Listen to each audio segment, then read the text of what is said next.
say, you know what, we don't like your currency, we don't like your currency, we don't like your spending laws and this and that. Well, they're not going to dump our currency in bonds. You know what? It would kill them.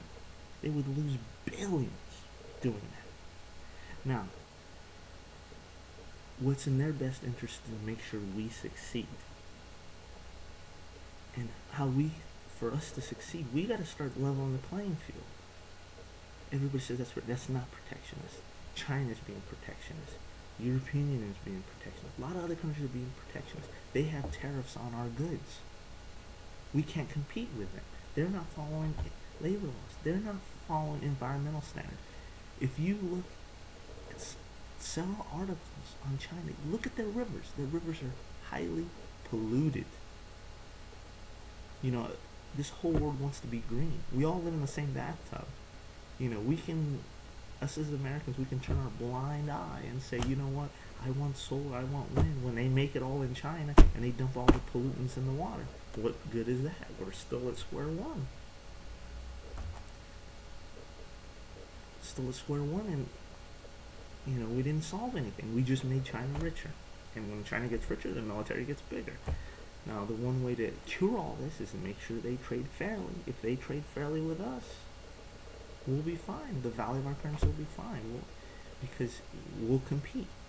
Until they follow labor practices that are fair with us, we should not be letting them subsidize our goods to us, because we are wrecking our industries.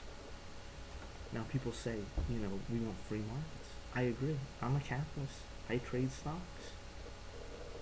You know, but you gotta understand what that means, free markets. Now, if it's not free, if the markets aren't free and fair, what you're gonna have, this is what you're gonna have. You're gonna have an investor class who's gonna invest their money in companies that make money, right? That makes sense. But the thing you don't notice, them companies are gonna open up their shops and factories in countries that don't have the same laws that we have, because it's cheaper. Notice the word cheaper. You know, on free markets, you go where it's cheaper. So you have to include all variables. It's cheaper because they're not following certain laws. If they follow the laws that we're following, they cannot compete with us. We have the best technology and the best workers in the world. But it only works if everything is at the same playing field.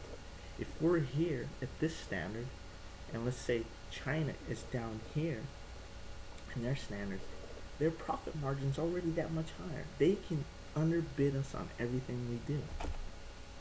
And that's bad. What we'll have, if we maintain this path, what we'll have is we'll have a country where there's rich investor class and a lot of poor people working at places like Walmart. Because there's not going to be no manufacturing jobs. There's not going to be no engineering jobs, because what's going to happen is they're going to outsource them to all the other countries. We've already seen this now, because we've become more of a consumer nation by an exporting nation. And we need to address this situation, because in honesty, in 10 to 15 years, we will be hurting, because, you know, our rates will go up, because other countries will not invest in this country. Because why are they going to invest in here when they make all the products in, let's say, China and Taiwan and Japan? Because they don't have to follow all the laws we follow. You know, our stock exchanges may be good, but we'll just have a massive ton of people who can't go anywhere. You know, move up the economic ladder. Well, anyways, hopefully you enjoyed my little blog spiel. And this is my first time, so it'll get better as I go along. Please feel free to comment. I like to take comments and see what you have to say, and I'll comment back. Thank you.